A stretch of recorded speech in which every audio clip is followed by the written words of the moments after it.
but a little bit of sunshine for you to consider today when we think together about experts by experience in the psychological professions.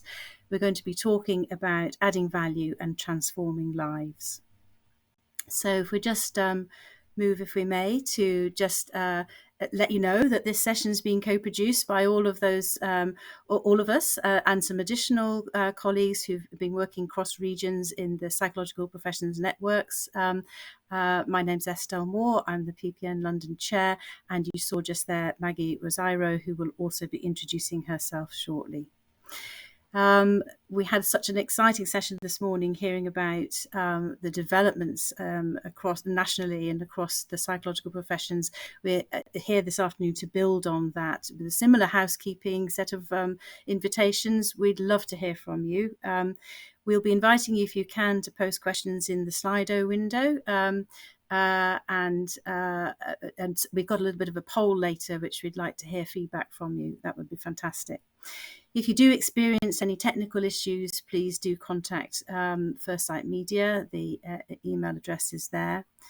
And just to note that the session is being recorded, so if you'd prefer that your name didn't appear, I think it's possible to post anonymously in Slido. Just wanted to also add that we really welcome critical feedback or feedback like a critical friend. It's important to be able to have honest feedback about our services from those who are expert on receiving them or in joining us in delivering them. We have more information throughout the session and some materials that we will signpost people to, hopefully, at the end. Collect your certificates, and most of all, we hope very much that you'll enjoy the session today. So off we go. Thanks so much. On the next slide, we have a little bit of a plan. Yes, so, 1 second, if we just go back a bit, that would be great. Thank you. Yeah, just to introduce the session. We're very mindful that there are many people up and down the country who are making a contribution through their experts, through their experience. So we're producing just a snapshot of the sorts of contributions that people make, but we've clustered it to try and really give a very rich encounter of that. We're going to talk about the roles of experts by experience, talk about a perspective on the alliance of an important relationship between psychological professions and clients or patients. We'll be talking about some of the projects that people have been involved in and the voice of the expert by experience and how that makes a difference. Some examples of co-production, and then the national framework. So please do share as you can and enjoy. Hopefully we'll be welcoming all of that panel back that you saw at the beginning to the question and answer session. And just a word about, on the next slide, just to sort of fully acknowledge everybody who's contributed. So there are some names that are not here. People have chosen to contribute in a whole range of ways, and that's critical. Sometimes people contribute and prefer their voice is heard in writing or heard in a range of ways, and that's all part of the experience. So just want to say thank you to everybody. It has genuinely been co-produced. We started in the summer, and it's taken us a while to fully agree, and not fully agree, but just to make sure that we're on the same hymn sheet in the messages that we're sharing today. On the next slide, I think very helpful just to have a definition of what we mean by experts by experience. Can be very broadly defined in our services, but people who help us really have the family, friends and carers who have lived experience of mental health or physical health difficulties, or maybe caring for somebody who does, and who've accessed NHS mental health and other services as a result of these difficulties. That would be one definition. But what we need to acknowledge that there's a number of other phrases in use for this role. People may describe themselves as consultants on services or service user consultants, lived experience partners, patient public voice partners. So we have provided a list here of the acronyms that we know are often used in the NHS and can be very unhelpful. One thing that's really important to note here is that it's inviting people to choose how they introduce themselves. If you're working with public involvement and expert involvement, and also to think very much about equality. So we may be experts by experience or experts by qualification, but when we're working together, we come to the table with an equal voice. Thank you for sharing that. The sun's out in mid Wales. That's good to know. Sorry, just reading the Slido. Thank you for that. I wanted to begin by, I suppose, building on some of the ladder of participation work that will be known to many people who've been involved in expert by experience work. In our dim and distant past, we did a lot more education and coercion, doing things to people than we might perhaps want to be doing these days. We've also in the NHS had a long history of doing things for people, so maybe not always consulting, but not necessarily engaging in an equal way. But what this is the most recent guidance out in a document entitled "Working in Partnership with People and Communities." The statutory guidance is represented here as a flower. So if I just talk us through it very briefly to just get us on the map. In the centre of the flower, we start with people. So let's just really think about putting people centre stage. And we heard this morning from the mission statement from the PPN is about people first, putting people first. If we start there and move to think about, well, how would we include and involve at every stage? If we go to the blue petal, it's really important that we do provide information that properly informs people and share that information in a way that's accessible. Moving to consulting and getting people involved and engaging, really listening to what people have to tell us. And only at that point maybe might we get involved in terms of co-design and co-production once we've given people the tools and enabled them to work together in an equal footing. So this guidance is available on that through the website there. It's NHS England guidance, which is really a fantastic resource for anybody seeking to be involving experts by experience. So if we move on to hearing from the experts themselves, so it's a real privilege to have worked with this team of colleagues. We're going to be welcoming Alison and Jo and Hilary, and then Bev talking with Emma, and then Paul to tell us about the roles that they have in relation to the psychological professions. So I'm going to begin by introducing and welcoming Alison, who we've already seen today, actually, who's talking about personal transformation through involvement. I just wanted to say, I was very taken this morning with Josh's comment, which was that involvement can be life-changing. And we look forward to hearing from Alison Bryant about that. Thanks, Alison. Hi, I'm Alison, a service user with lived experience of mental health conditions at the intersection with difficult to manage physical health conditions. As an expert by experience or public advisor, I have been able through EBE involvement to share my experiences to enable change and influence training, systems and policy. One of those areas and a relationship I value beyond measure is the work I am involved with in contributing to training on the DCLIN course at Liverpool University as a member of their service user group, Lexi, Liverpool Experts by Experience. Sorry here, I have to do a bit of a shout out to the trainees and team who I'm sure will be watching. For the programme and for trainees, the lived experience I share is valued as it enables the clinical psychologists of tomorrow to benefit from real life and difficult scenarios. That's both in their teaching and in research. My EBE perspective is also part of the shortlisting and interviewing process for trainees and for staff. In every area of the programme, co-production is at the heart, and my contribution is viewed as equal to that of other colleagues who are EBQs, experts by qualification, or EBOs, experts by occupation. The feedback consistently given by trainees and from the team is how welcome and vital our EBE contribution is, in that it grounds training and trainee learning and the course through the lens of our lived perspective. The values of the Liverpool DCLIN Psych programme mesh with my own, which makes my EBE involvement incredibly rich and rewarding for me, and for which I am so grateful. Beyond my involvement in training, my perspective is valued in other areas.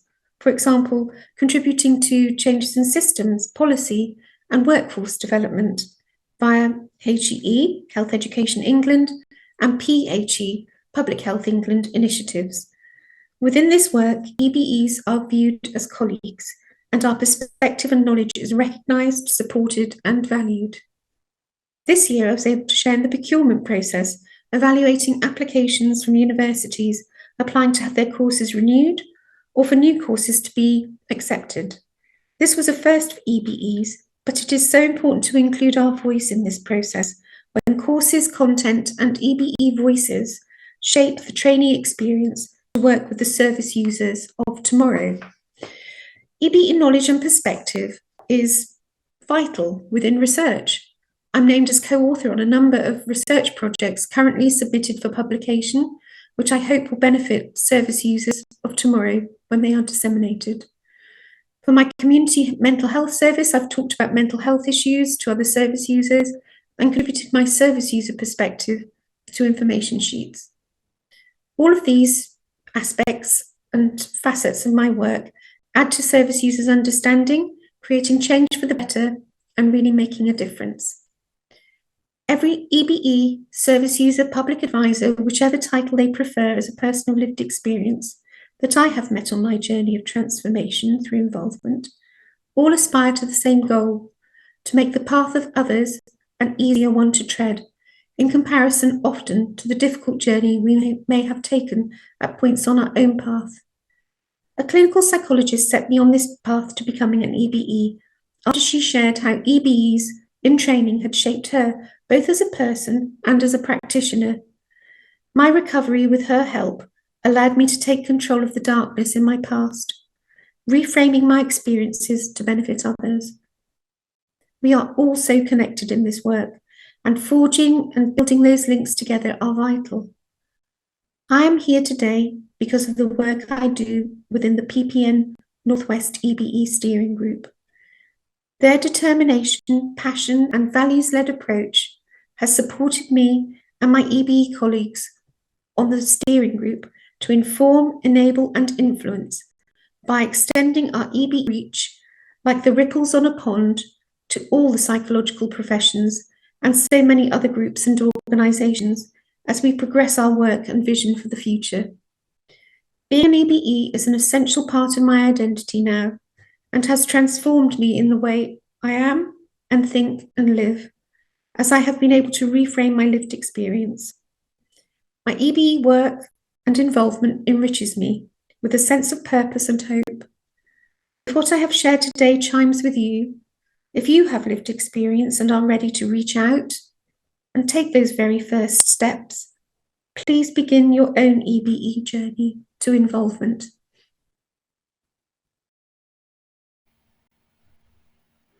So thank you very much to Alison there for such a comprehensive overview of and such a range of involvement. I was just really thinking and reflecting on your connections there and the way you do connect, and it's been a great pleasure to work with you in this steering group, this one, as well as the other ones that you're involved in. So we want to just say thank you so much for that. Moving forward, you'll see a picture here of Joe Kearney, and he's also joining us later, but over to Joe to hear about the work that he's been doing. I'm Joe, and I've been working as an expert by experience on the clinical psychology doctorate programme at the University of Manchester since 2016. While I work with trainees, co-producing lectures and as a research consultant on their long-term project, the part of the training I value most is observing and feeding back on their year one role play exercise, where they work with an actor on a clinical scenario. This is a testing early exercise, allowing them to demonstrate empathy, keen listening skills, risk assessment awareness, and above all, begin to establish that all-important therapeutic alliance. I love working alongside actors and academics on this and observing how trainees cope with this real-life situation. The work is collaborative, nuanced, energizing, and focused on client-centered best practice.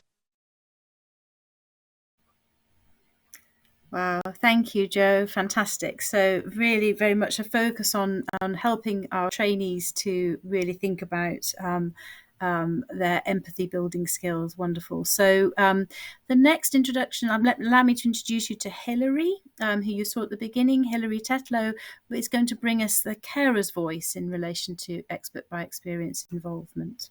Over to Hilary. University of Liverpool Lexi Experts by Experience group for the Doctorate of Clinical Psychology programme at the university and was a founder member. I'm also a founder member of the PPN Northwest Experts by Experience steering group. As a former consultant in fashion merchandising, I gave up my company and career to look after my mother, who had developed Alzheimer's, and she died peacefully at home. I also looked after her brother, who had vascular dementia, and their half-sister, who had vascular dementia. So I understand how it affects families and family carers. It is from them that I get my belief in giving back to the community. I am active in Merseyside and beyond in the following. I am Deputy Lead Governor of Merseycare NHS Foundation Trust and have been a governor since it became a foundation trust. I found a member and co-chair and treasurer of SURF, Service Users Reference Forum, for people and carers of people with dementia, working together to try and make changes in attitudes and services, provide a voice and influence decision makers. Next year it will be 10 years old. I sit on the Liverpool Dementia Action Alliance coordinating group. I am on the Dementia Meeting Centres planning group. Set up general meeting groups for coffee and natter for carers and their loved ones with dementia. I am involved in the patient engagement and experience group of Liverpool Place, replacing Liverpool Clinical Commission Group. Founder member of TIDE, Carers Involvement Network, supported by the National Lottery. I am a public advisor for National Institute of Health Research Northwest Coast, Applied Research Collaboration. I have become totally immersed in the health service and find that as I navigate across fertilisation between what I hear from my roles as a governor at Liverpool Place within the ICS and ICB and the information within the university, I am often able to update various groups I belong to, as I have far more rounded knowledge about what is going on that benefits for us all. Thank you very much, Hilary, there. So yeah, I'm just listening to you, reminded of how much it takes to have that level of involvement, and very often taking the caring role in addition in life. So yeah, thank you very much, Hilary, for reminding us of that. We're moving to hear now from Bev Liver, who's worked with Emma Monks at Lancaster University to think about how they have included the voice of people with learning disability in their work and training. So over to Bev and Emma. Hi, my name's Bev Liver, and I'm an expert by experience and have worked with a lot of professionals over the years, mainly focusing on Lancaster University and Liverpool, and also developing training to get the voice of experts by experience who have learning disabilities into working with professionals in all areas. And today I'd like to introduce Emma. Thanks, Bev.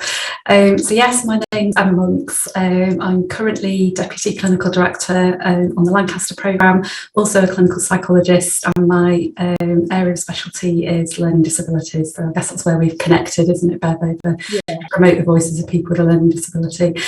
And I know that you've been involved with us for quite a while now, Bev, and I think one of the places you've been involved with us on the Lancaster Clinical Psychology Training Programme in many, many different ways. We're a much valued kind of member of all of the things that we do. So there's something called Lancaster University Public Involvement Network. So that's our public engagement group, and I know you've kind of been involved in that with different hats at various points, haven't you? Yeah. So the acronym is LOOPIN, which is a lot easier to remember. And I think that's been going, we were kind of totting it up probably over 15 years. There's been involvement by experts by experience in clinical psychology programme at Lancaster, which I think is brilliant, and it's always striving to improve. But I think today we really want to kind of look at the added value and how it really transforms the opportunities for the people with lived experience and also professionals, what they get out of it. Because it's what we call a symbiotic relationship. Everybody wins when you work together.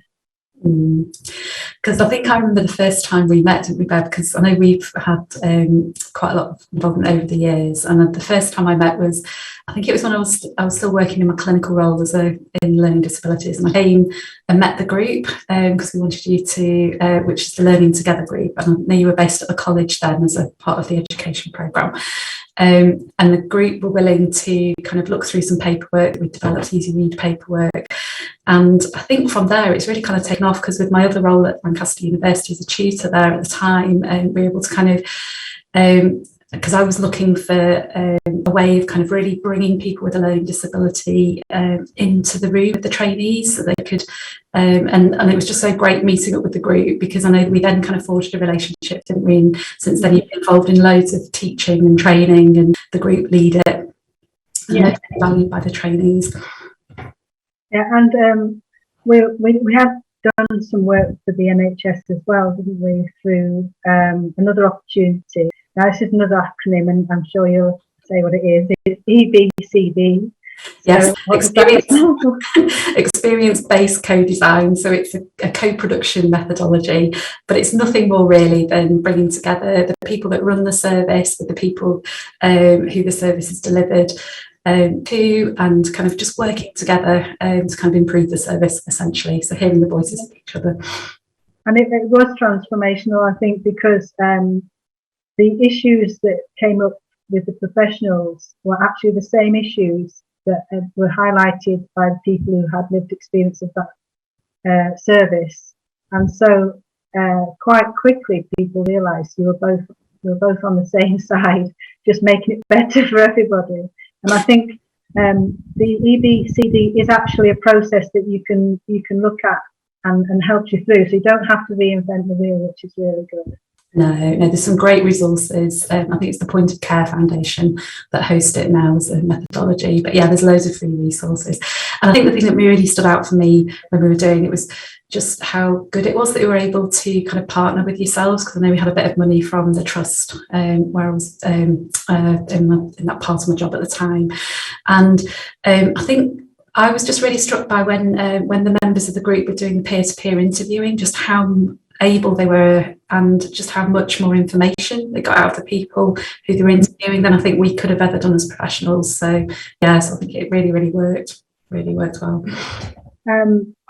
Other areas that we kind of connect, so looping and also learning together through the programme, is it's really expanded into not just in that process of teaching, but also being part of the selection process for trainees, and also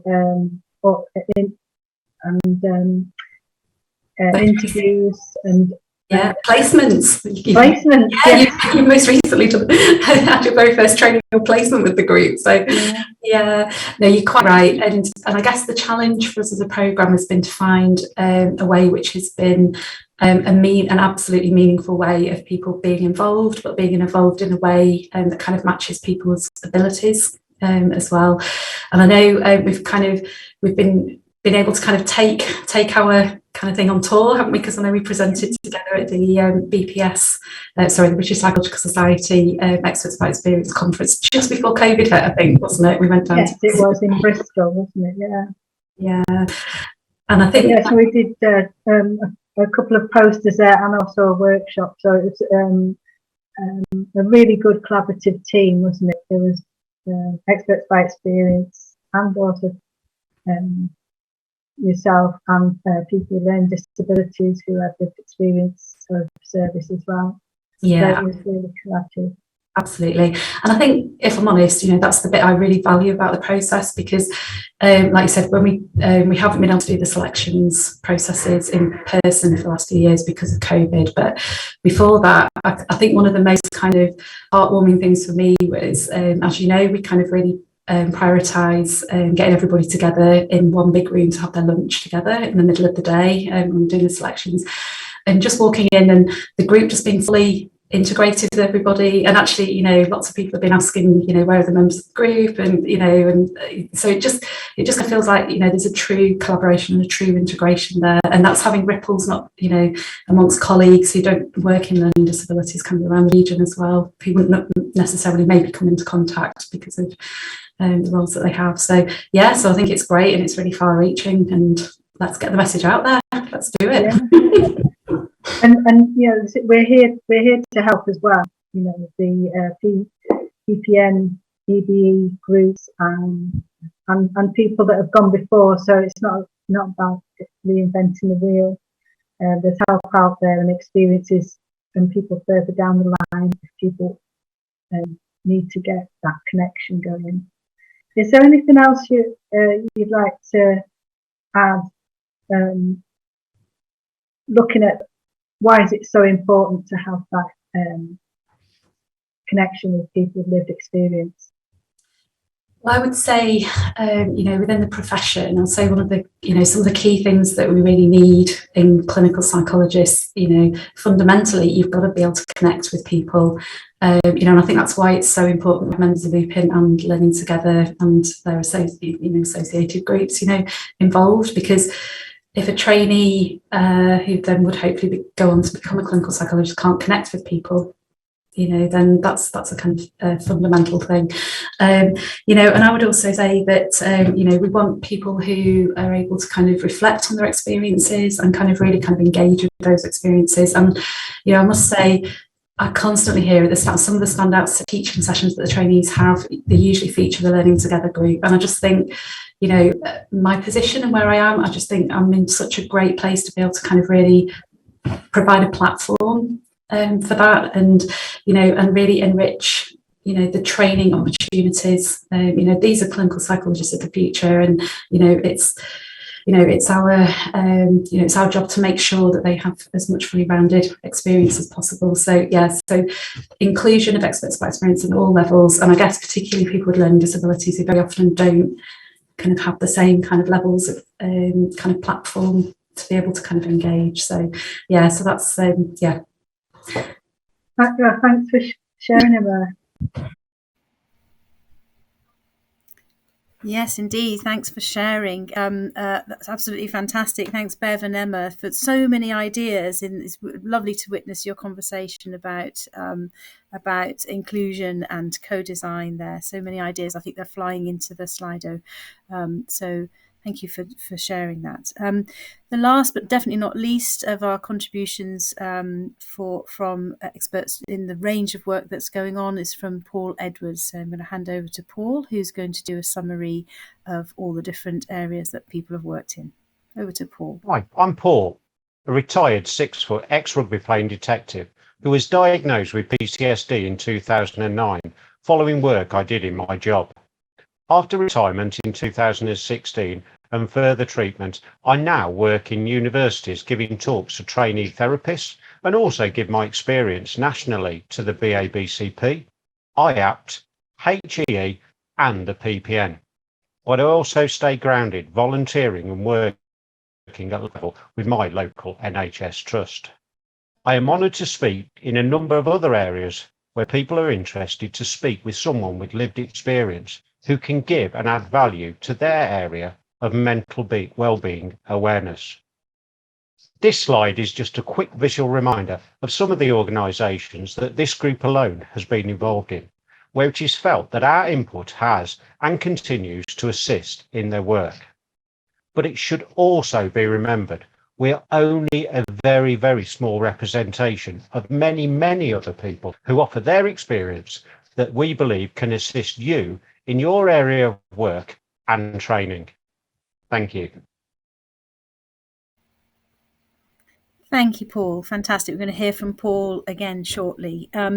So hopefully that does give us the range of different types of involvement that experts by experience can support the psychological professions so widely with. So this is a slide that I think was possibly created by Jodie Wells, who was one of the first to establish a steering group in the PPN Northwest, thinking about that range of work in education, in commissioning, service design, delivery, workforce development, all the training and selection roles, and research. And with some of the outcomes, just to hint at that, around equity, diversity and confidence building that generates for everybody, all sides of the equation. So thank you for that.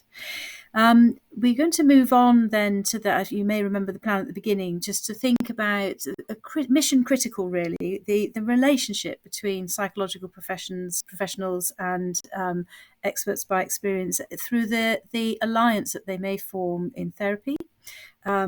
It's a well-known fact, isn't it, that in terms of evaluation research, that the alliance and all the features of this that may be around warmth, positive regard, reliability, the bond that people form, is a really important element in the outcome of that whole encounter. I'm going to come on to talk about outcomes in a moment. We've got a really unique piece of a unique interview for you coming up. I'm going to introduce Keith. Keith is an expert by experience as well, who's in the steering group today.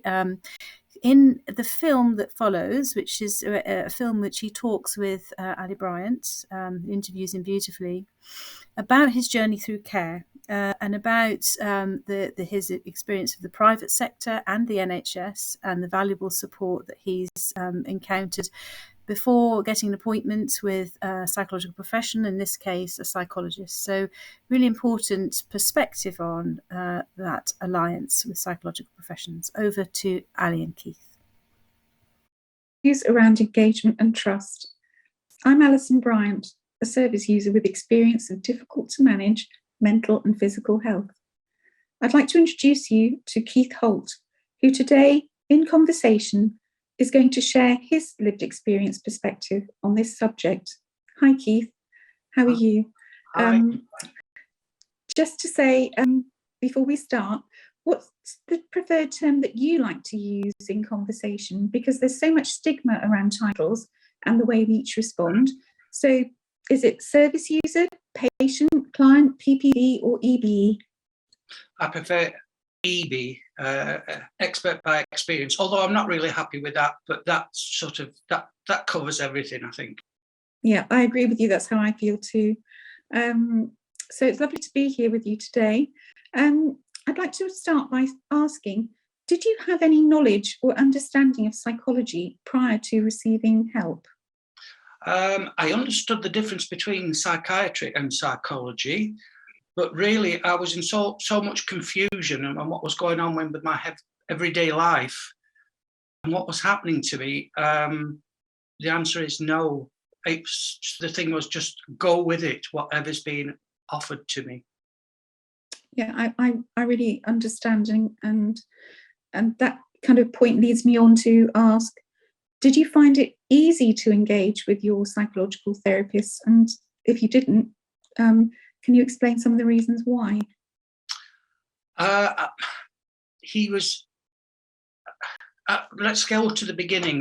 He got all my aggression on my first meeting with him, because I'd been empowered to say to a professional, and that's through the journey of what has come previously, was that if I didn't like him, I didn't want him. So, and then the next meeting, I was calmer and things changed. So it's just getting to know him, and I suppose him getting to know me. It's as simple as that. And obviously seeing this guy who was very mixed up. Oh, I say, I share that with you too. And just to ask, obviously from another perspective, what did you like about your psychologist? He was very down to earth. That is so important to me. As I say, just very easy to talk to. I thought he was very caring, and if I explain that to you is because I think it was about the third time I saw him that he gave me an exercise to do where I had to list all my thoughts in columns. I was a bit reluctant at first. I did it. Don't ask me why. It seemed to work. Something changed. So there was this thing about, I thought he was caring. I trusted him. Yeah. Yeah, and again, I can, as a service user who's experienced similar, I can share that really, that sense of that you made a shift within yourself. But, beyond, kind of that, can you also, kind of share a little bit about when you were working with your psychologist, about things that maybe were an approach that didn't work for you? I can't honestly think of anything because as I've stated, I was in this confusion about what was going on, and I was always, whatever I said, I was just hoping that he would understand. And I think on reflection, there was things that I probably didn't go far enough with him, and that's happened years after, that we didn't sort things out. So altogether, but no, for me, he was totally professional. I couldn't have been sat in front of a better person. That's the way I feel about it. So. Thank you for sharing that, Keith. And I guess, kind of that kind of area, kind of coming on to slightly from a different perspective, was when you were working with your psychologist, you've slightly kind of mentioned that in your previous answer. Was the issue of trust ever a concern for you when you were receiving help? Yeah. Trust, I think, came along, as I say, every time I met him, I got to know him better. The trust was there. And I'm sorry if I'm repeating it again, that what I'd been through prior to that, and going into the private sector for help, and I was thinking, did he understand? What did he know about me going into the private sector? Did that matter that I'd seen this hypnotherapist GP and the help he gave me? Because, I mean, you don't think to this, when you're so desperate to move forward, you don't start asking questions about who you'd seen before. You don't ask those sort of questions. So I still don't know to this day, but I'm sure there was a report came from the hypnotherapist GP. It went to my GP. Did he have all that information? And I mean, that was the best thing that happened to me, was going into the private sector, because we did this American questionnaire, and at the end of it, he said, you've got severe psychological problems and your mind is locked in negative thought.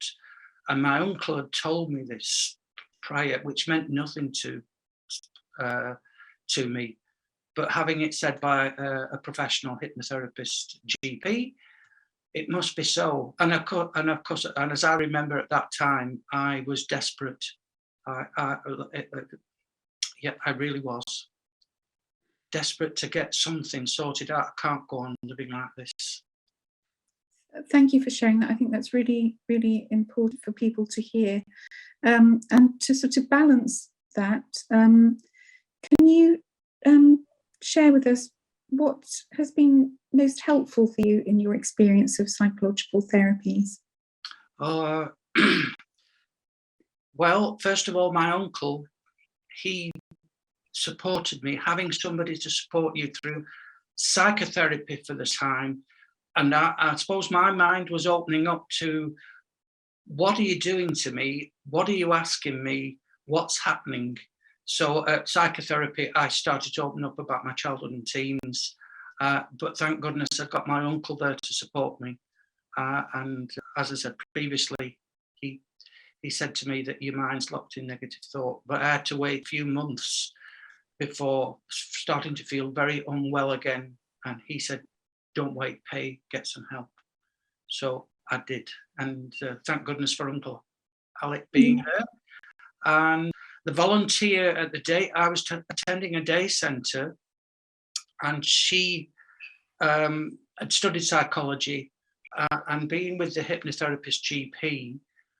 So after using the tape over a year until I was given logic, but Moirag, the volunteer, said that yes, you've been given logic, but you don't know how to apply it, you haven't changed. And she was right, because I was still this Jekyll and Hyde person. So she gave me coping mechanisms and coping strategies to get through until I met my psychologist. So really everything's been helpful. I'm just sorry it took so long to sort out. Yeah. Thank you, Keith, for sharing those parts of your journey. I think, those are the important things for us to hear, whether we are, like ourselves, service users, EBEs, or whether we are professionals. It's that lived experience that you've experienced, how you process those things at different stages of your own journey. So really, if you had to share a key message about your journey through psychological services with another service user, what advice would you give them? Most definitely, make sure you understand why you are seeing a psychologist. I know some people just want to get sort through the problems and move on. I think it is really important that you understand what you're doing with the psychologist. That's the only message I can give, really. And trust. You must be able to trust your psychologist. As with any professionals, trust is most important. Thank you for that, Keith. That message of the vital element of trust in the therapeutic alliance, which really allows you to really dig down and share your past experiences, as you've just described previously. So thinking again about more clarity on the psychological interventions or strategies, which are the ones that you've found most helpful overall? Again, I'm sorry if I'm repeating myself. All of them, psychotherapy, my psychologist, hypnotherapist, my uncle, I don't know, I've done without him, thank goodness he was there. So it's all been helpful. I think that sense of that you've had support, personal support outside of services, that kind of aspect of carer and families who provide such a vital role is lovely to have shared, Keith. Thank you. And I guess sort of thinking ahead, what are your thoughts on the future of psychology and psychological services, and what would you hope for yourself? Straight away, I think that it's logical to promote psychology in any and every way possible, and get into schools, colleges and universities, promote it with the public. This is so the professionals, as we're all stakeholders in this together. So the professionals, multidisciplinary teams and GPs understand the importance of psychology. I can't make it any clearer than that. And make the commissioners of services, get them on board. That is so, because of, again, my experience, that some commissioners want the resources to go in other directions. Let's get it to psychology. And also to create a national minimum standards for all concerned in psychology, and that's statutory and voluntary. I can't say any more than that. I mean, if, my involvement, if I didn't believe in what I've said, then I'm just wasting my time. I should go and do something else, but I'm not going to do yet. I just want to say thank you so much for sharing what you've done today with us, and it's so important to have your EBE voice and perspective on what this means to service users around engagement and trust, but also that kind of forward thinking on how we go forward within psychological services to really make those differences to service users who, like yourself and myself, have been there and in need, and really have that voice to share on what makes a difference to others in shaping those psychological services for the future. Thank you so much. Thank you, Keith. I'm just going to say that I don't want anybody to go through what I've been through. So we're here to tell the story. Great. To the future. Thank you. Thank you, Keith. So thank you very much there to Alison and Keith for sharing that interview with us. I'm thinking I'm just really very much reminded that it helps us to, helps the experts by occupation, experts by qualification, not to forget how intense and traumatic things can be in the journey into finding somebody to provide that sort of support. And hearing that voice of the journey at different stages, or different stages of that journey, is really critical. So I guess we're moving on then to what another aspect that we really wanted as a group to share and highlight in terms of the expert by experience voice is around our different perspectives on outcomes.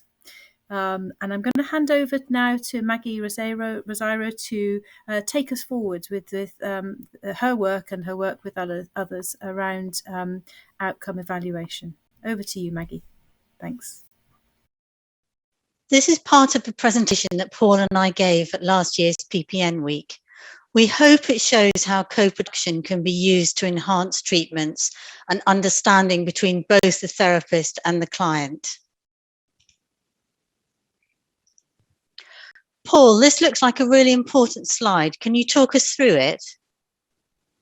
Yeah, thanks, Maggie. For me, it's important to establish what the measures have been completed for. A patient will talk about goals or even getting their life back, but will not talk about measures and outcomes. These are your clinical terms. I am not a number, and neither should I ever be, because I'm an individual and it's my life I want to improve. A number to me does not mean improvement, because otherwise all I need to do is tick that lower number. But what they are is an indication of how my goals in various areas are being achieved and may be achieved or not. And that is very important for clinicians to be able to judge alongside what the patient is feeling. Therapists need to make the measures relevant to their client, for me, and to the treatment. Show how you've used the measures to shape what you're working on together. Tie in those goals. Using the measures can really help someone structure their experiences and enable them to talk about all aspects so that nothing is missed. Thank you, Paul. In this slide, you've been considering what therapists need to bear in mind when using measures in order to give clients the best help. It would be great to have your thoughts on this.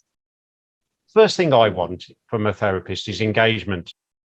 I want them to look pleased to see me. that I'm the most important person into the room right now. Give me, as I call them, smiley eyes. But to complete the measures with honesty, the therapist needs to create an environment where this can happen. The patient will have spent all their time thinking about their experiences, and they need an environment where they can talk about it openly. Interestingly, having entered therapy again last November because of intrusive thoughts to do with my PTSD, and because of the work I undertook as a lived experience advisor, since the pandemic, I'm pleased that the facility is there to complete the measures online. This helped me enormously, as I don't now feel like I'm sitting in a time-constrained exam at the start of my session, and it gave me time to reflect more honestly on my answers and the link to my emotions and goals.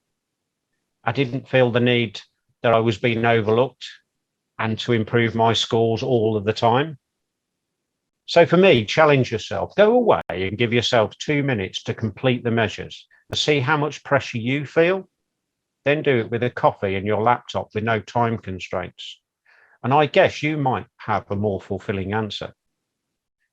So not only as the therapist, if you had these things before the session, it may actually influence and give you a better session rather than winging it at the last minute, because what you are seeing is what you were expecting at the start.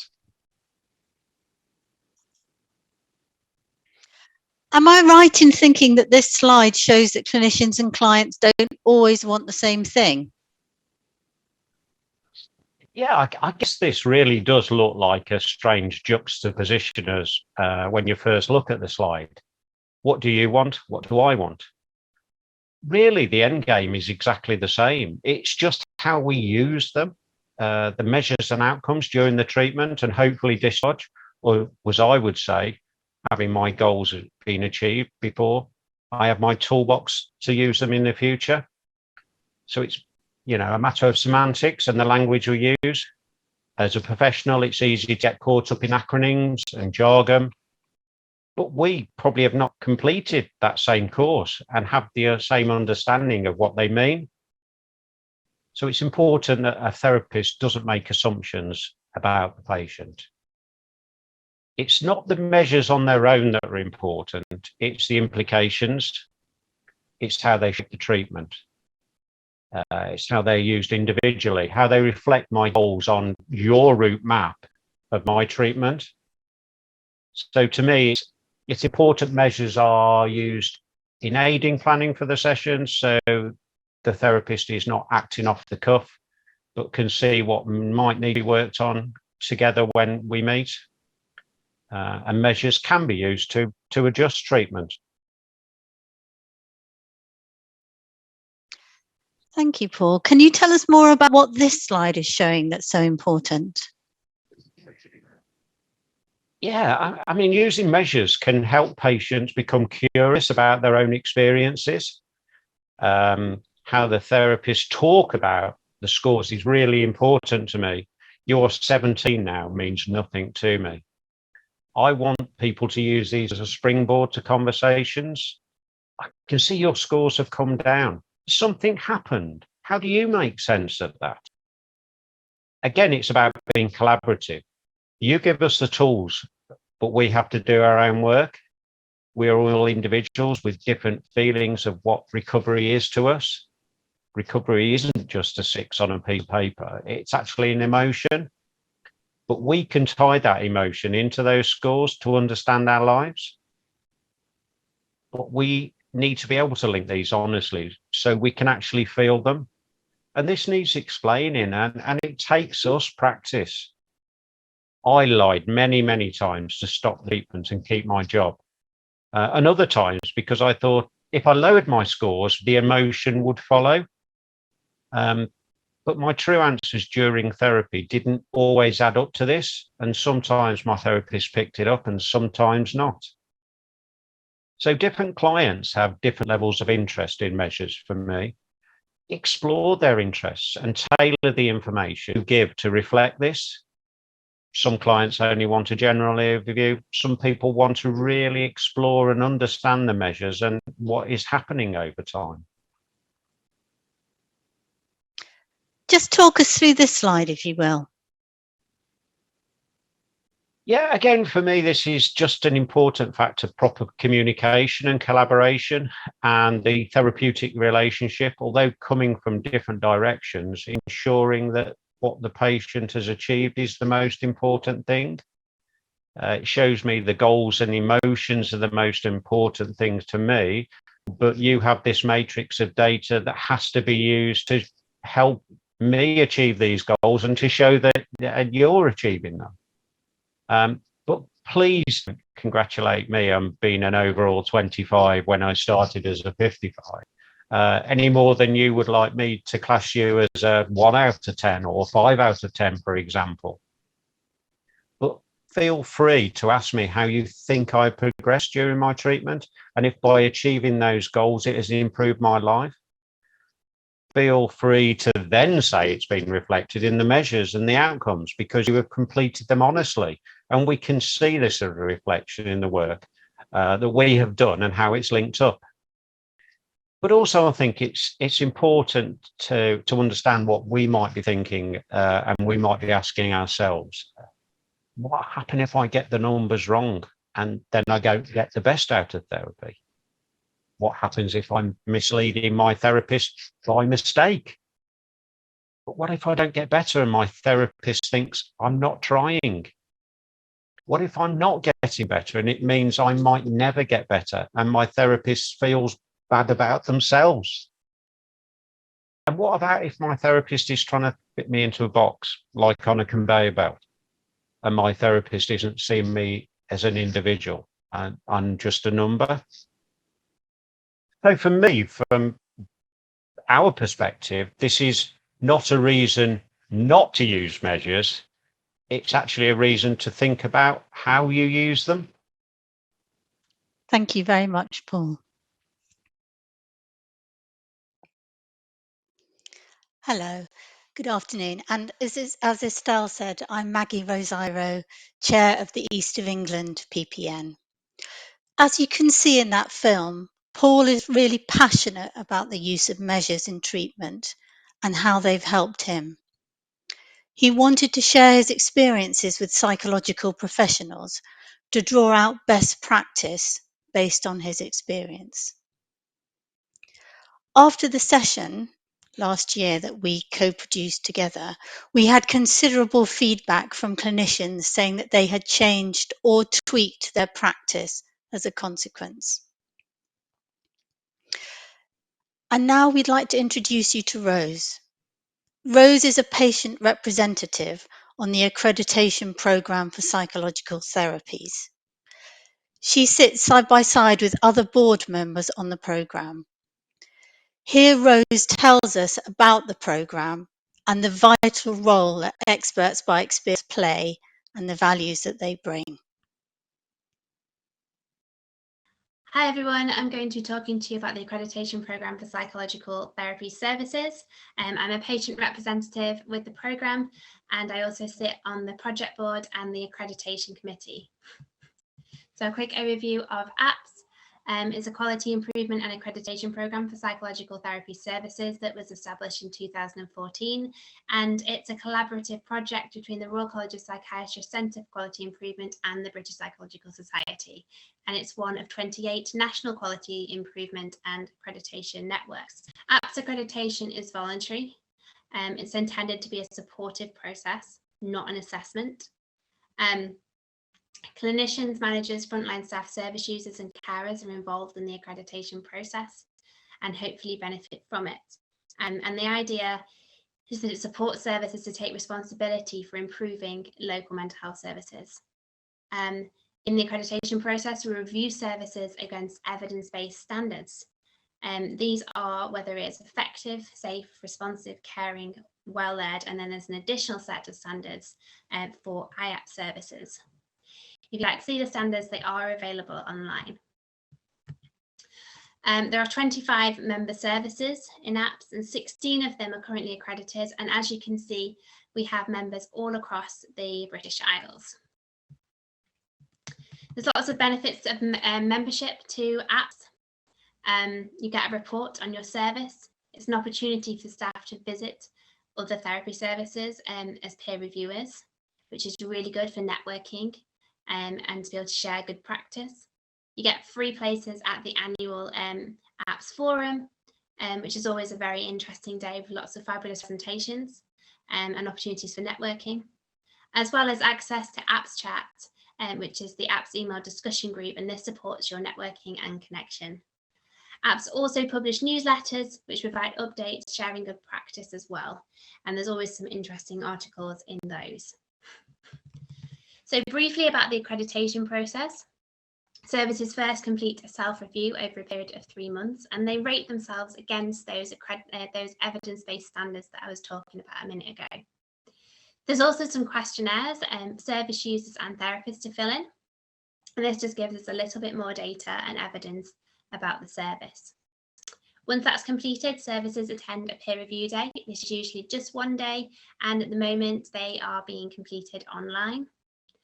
And this is when we will go through the peer review booklet that the service has completed, and it will be a team of reviewers, including peer reviewers from other therapy services and patient care representatives. And we use this day to validate what has been done in the self-review booklet, and to ask any more questions or ask for any more evidence that we might need. After that, the accreditation committee will read the completed workbook with the comments from the peer review team, and they will make a decision as to whether or not your service is accredited. So the purpose of the review process is to encourage honest reflection of service members and staff, and to engage staff, service users and carers in the process of quality assurance and improvement.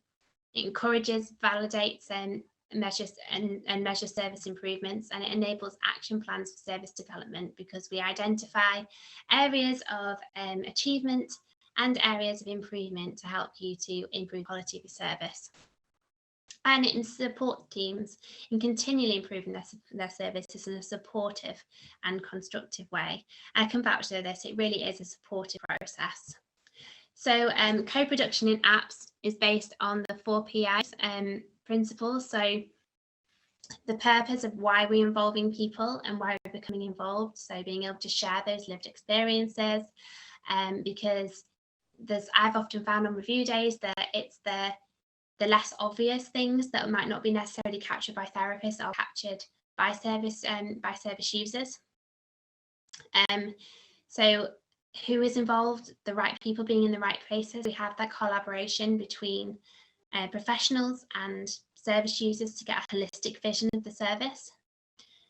In APPS, people are involved, service users are involved in the entire process. As I've said, we go to review days, and we also sit on the project board and the accreditation committee. So it really is an equal relationship and a very collaborative process.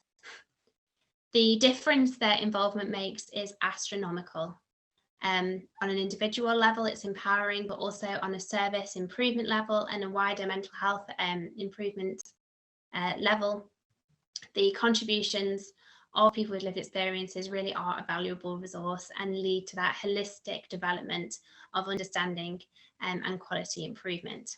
Benefits of co-production in APPS more widely. So we are treated as equal partners and as experts in our own right, and our experiences are used as valuable resources. We're respected as colleagues, and it never feels like a tick box exercise. It's beneficial because we attend the annual forum and special interest days, and we co-produce those, so you get a patient perspective or carer perspective integrated into those days as well. We sit on review days and give you that patient perspective and insight into how your service can improve. And we also sit on the accreditation committee and project board. As I've said, for me, I found it empowering. It helps me to use what were really quite negative experiences to help to improve mental health services. It builds my confidence. It's really sort of healing as well, and helps with forgiveness of self and others. Because I feel that the negative experiences sometimes I had, not just as a direct result of having mental illnesses, but also some poor clinicians and services, it helps with forgiveness of that because it can be used as a resource for positive change. There's benefits of co-production for the apps team and services as well. Patient care and knowledge really is a resource, and that lived experience is incredibly useful and can give insight into how a service can improve in ways that maybe aren't obvious. We really are experts on our own experience, and we give holistic feedback to the service, so that collaboration between patients and therapists and managers gives holistic feedback. And it gives a better fit. So patient feedback highlights the less immediate obvious areas for improvement. So for example, something I heard on a review day was a patient saying that they'd really appreciated having updates while they're on quite a long waiting list, because it made them still feel cared for and reassured them that they hadn't been forgotten. I think the main benefit for co-production is taking it from the consumer level, because despite all the evidence in the world and how you might think that you're running the service in the best way, if it's not working for the patient and it's not accessible for them or not easy for them to engage with or not helpful to them, then what's the point? In terms of member feedback, we have incredible feedback from member services who find the review process to be positive. So somebody has said that although it's a lot of work, the review process is a great opportunity to really take a look at the service overall and think about blind spots or areas to develop.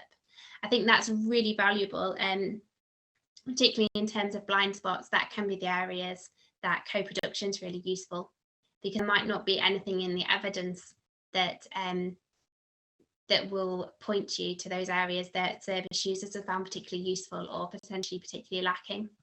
So it's a really good way to be able to collate that good practice to share. It's a positive process as it helps review where the service is in terms of delivery and performance. And somebody else has said that they've been a strong supporter of the ACTS programme from the start. It's entirely in line with our values as a trust rated outstanding by the CQC and the excellence that we strive for. That's it from a very, very brief overview of apps and co-production.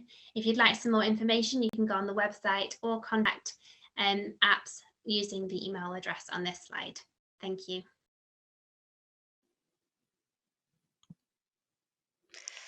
Thank you so much to Rose for telling us about the great and meaningful co-production taking place on the APPS programme and about the programme in general.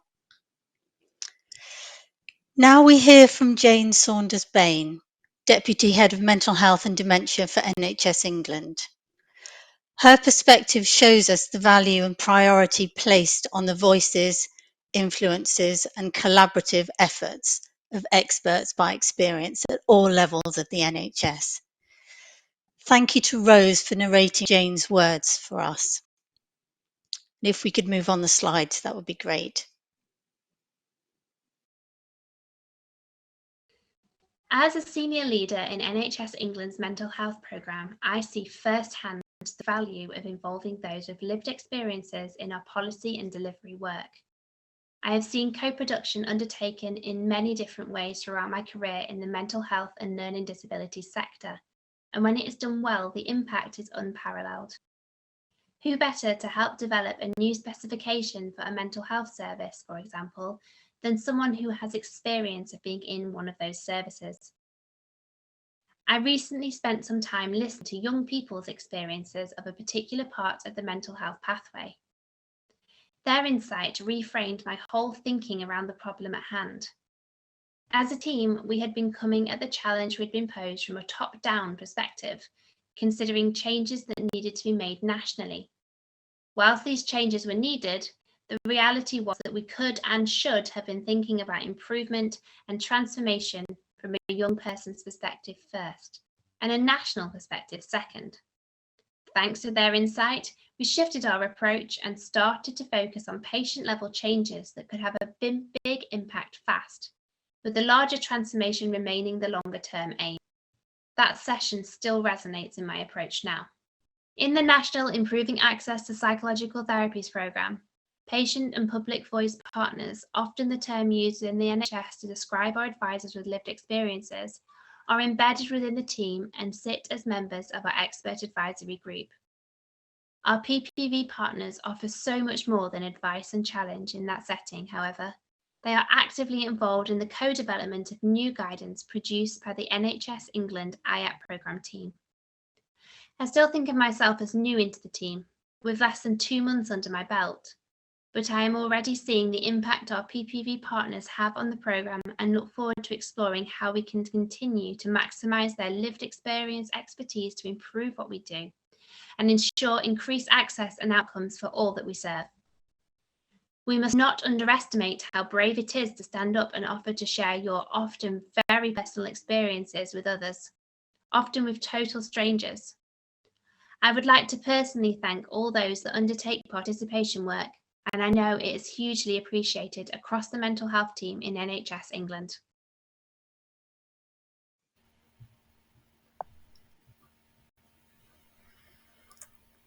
Fantastic. Huge thank you there to the words of Jane Saunders-Bain read by Rose there, which gives us the oversight and the real quality of involvement from that framework brings.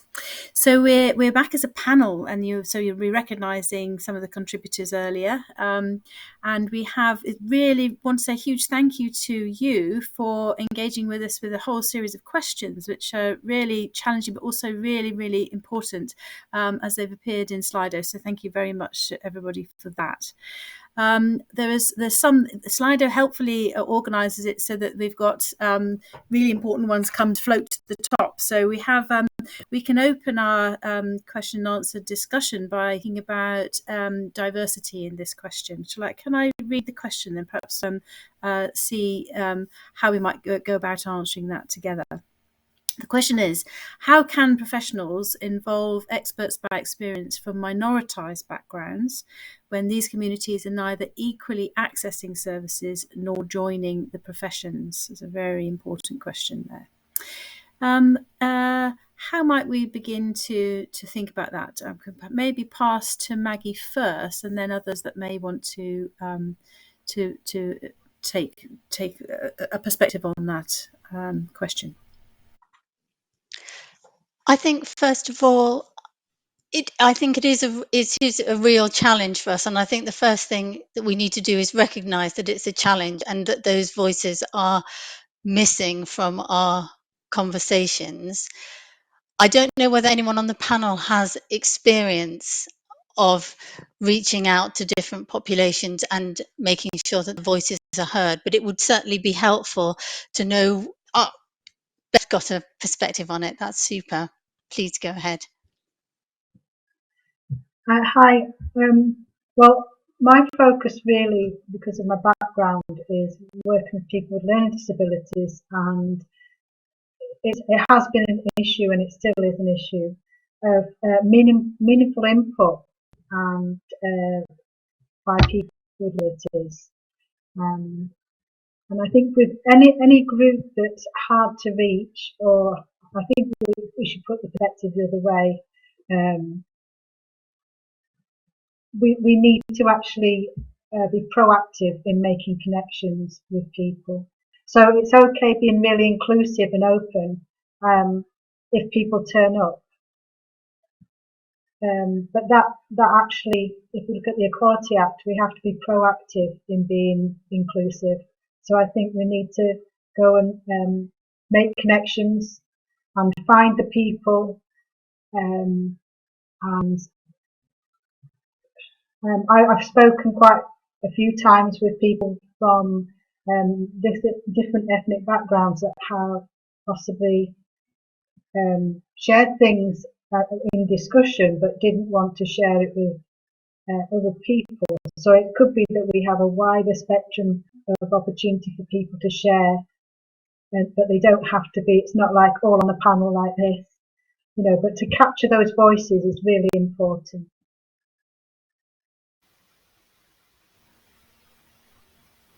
Go ahead. Thanks, Hilary. Bev. Hilary, yeah.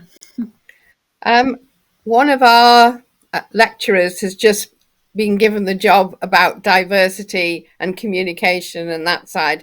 And we have, in fact, in end of this month and early in December have several days where we're having 2 or 3 hours to talk through how we think we can best bring in this population who we know we don't cover, and how can we improve the coverage of. And I think it's vitally important because they don't get their say in many things, and they are very different in how they look upon the psychological professions and mental health, and even physical health. It's very much a hidden side to them.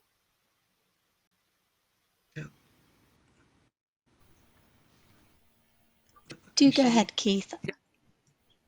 Just to say that before COVID, I've been more than once to East Lancashire to colleges to promote clinical psychology.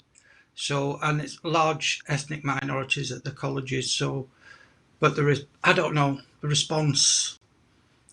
I've just mentioned this morning this thing about, are people really interested in psychology and clinical psychology? It's difficult. I've always said if it was psychiatry, they'd probably maybe be interested more, and that's the general public as well. But psychology, difficult. It's not for the want of trying to promote psychology. I'm sure that applies to all of us on this panel. So can we? Oh, sorry, I see it's Joe's hand. Joe. Just to at the University of now, EBE group had 6 members. It's now in the last 2 months gained 3 more, and the split now is 5 white and 4 non-white faces in the 9. Two of the new people are Asian women, where there's still much more to be done, but actually new faces, and new experiences and backgrounds are joining the conversation. But it is definitely a work in progress. There's a thumbs up there from Alison as well. I don't know. So I'm just wondering if we can just really think back to this morning when we heard across the profession the importance for all the psychological professions, and there are differences in terms of the proportion of representation of different diverse and minoritized groups in the professions.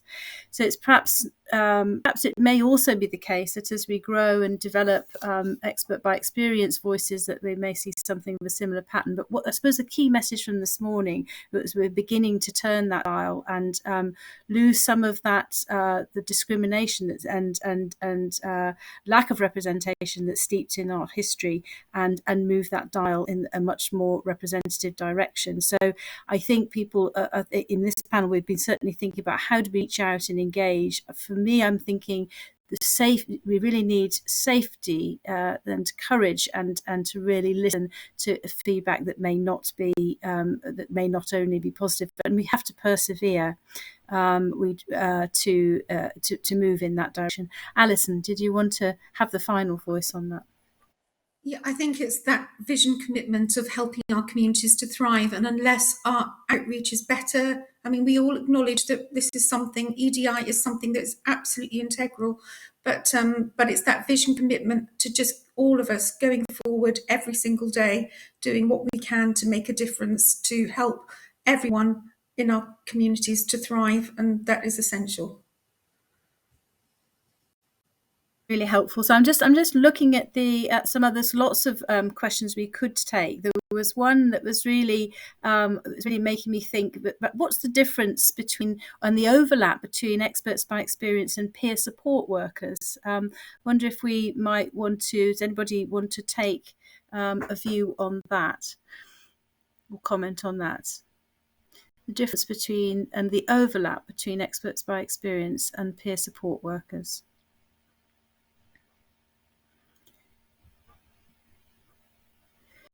One of the things I was thinking about was sorry. Yeah, just the peer support workers, I don't think I've come across that. If it's just another way of describing somebody with lived experience, I think maybe it's just that they're just another way of describing somebody with lived experience. And also we want to kind of get rid of the thing that we're just one label anyway, you know. So we can be a professional and have lived experience. We all have lived experience. So it might be it's just a different way of explaining that somebody has something to offer and to share.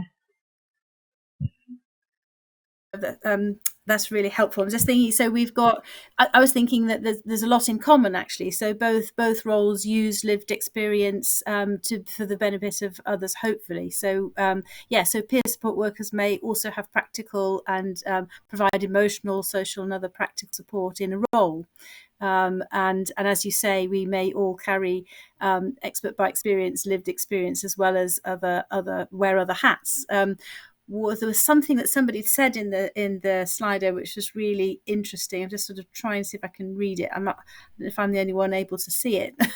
Oh, you can too, Maggie. Sorry, did you want to add something to that? No, I just wanted to say about peer support workers as paid roles, so employed people with lived experience working within the NHS and sharing their experience in order to advocate, bring people in. Go ahead, Alison. I mean, I think that's really what I would have wanted to have said, was that all of us, whether we are experts by experience, public advisors or peer support workers, all have that underpinning knowledge of lived experience. But I guess that the difference is that in most cases, a peer support worker probably is employed to share that lived experience within that role.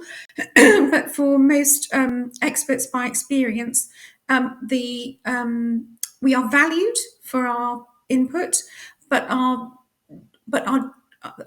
this perspective on our position is that we are not employed.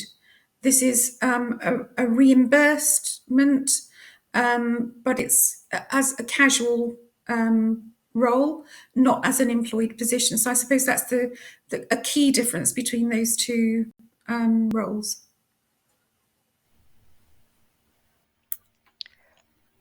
I wonder whether we should launch our Slido at this point, because we've got some questions that we wanted to ask, and then perhaps we could have one more question here in the group very quickly. Oh, I've just lost the questions. Let me go back, see if I can find them. Oh, no. Somebody had really helpfully added to the slide that experts by experience, of course, could also have a whole range of other skills that they may declare or not declare. So it is quite could be quite confusing territory, couldn't it, in the sense of making clear definitions. But yeah, so noting that as well. Thank you for the contributor who added that point. So we've asked in the Slido. Sorry, Maggie, I don't know if you also have that on your screen. Do you want to take over? Yeah, brilliant. Certainly. I think one of the things that encouraged me from the Slido was seeing how many people with lived experience were also becoming and training to become psychological professionals. That's such an important thing and really to be encouraged. Okay, so I guess we just wanted to get your reflections from the session today. And I think what I took away was the wealth of experience and the value that EBEs bring to the psychological professions and the contribution they make to everything we do. And we can see that coming up on the screen there. So important, very thought-provoking. People saying that today's session was transformative, inspirational, moving. It was very moving to hear people's different experiences. You can see it changing around there. Listening, inspiration, collaboration, so important. Rewarding. That's really great. I wonder if we'd move on to the next question, which is about what actions you might want to take as a result of this session and what you've taken away from it. So we want you to take just a few minutes to consider. So you may be someone who's used services or knows someone who has, and be thinking about dipping your toe into becoming an expert by experience. You may already be an expert by experience. I was struck by the feedback from our EBEs about their work as being empowering, energizing, confidence building, a chance to bring about positive change. Or you may care passionately about services and be keen to make the path of those who use them easier. You may be involved in delivering services and see a role for EBEs in their improvement. So let's see what people are saying. Consistent collaboration, really important. Some people are going to develop diversity. They're going to involve EBEs more. Somebody's going to become involved as an EBE, which is terrific and really to be appreciated and welcomed. Interesting to be thinking about taking on research as an EBE. Someone who's going to agitate about EDI, that's great. Somebody's going to seek their local network, that's fantastic. Please do. We'd really encourage you to reach out to us, and we'll try to reach out to you where we can. Excellent. Okay. And I wonder, as just in the interest of time, if we might move on to our last question that we want to ask, which is what additional information might you require or might you value to help you in your next steps? So we were wondering what you might need to take things forward. We're going to develop an EBE section on our PPN website. So perhaps we can have some resources on there if we know what it is that would be most helpful for you. Are there things we can provide?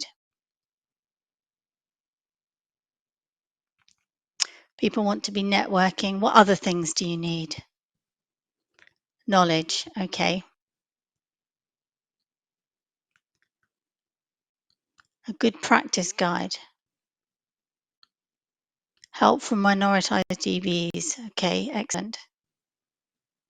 Are there other things that you need that we can help you with?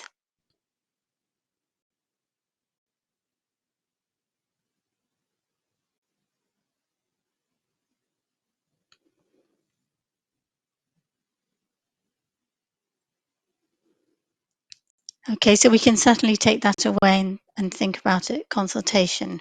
Okay. Building an EBE network. I think that's one of the things that's consistently been flagged as something that we need and that we want to work on.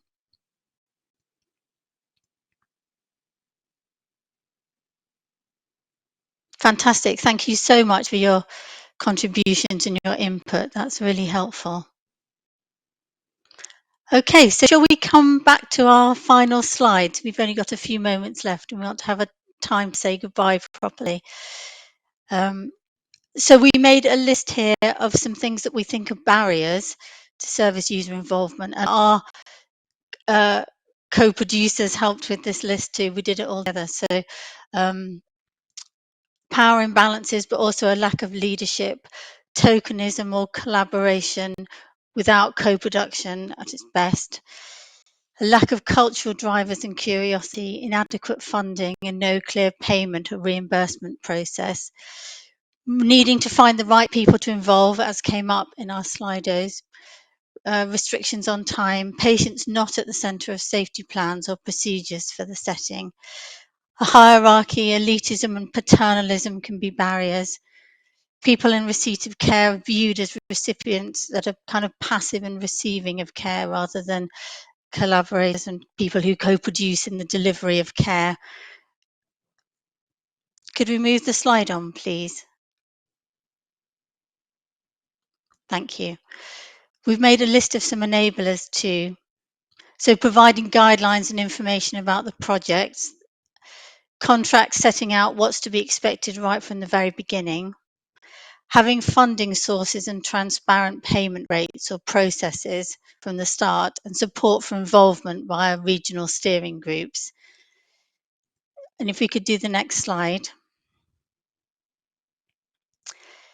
It's important to be able to share success stories.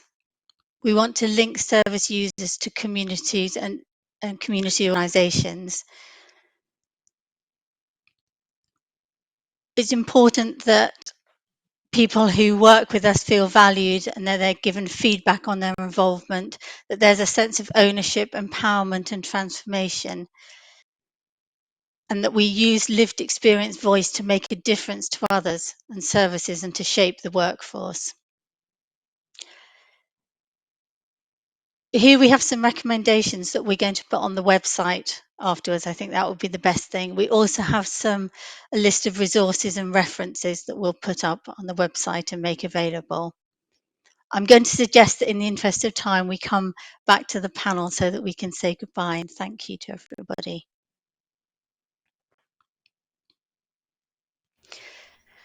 We wanted to say thank you to all of our contributors today.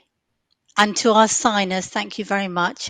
To our behind the scenes team at First Sight Media, to our moderator, Anna, and to everybody, thank you very much for being part of this session today. It's been a real pleasure for us to produce it together.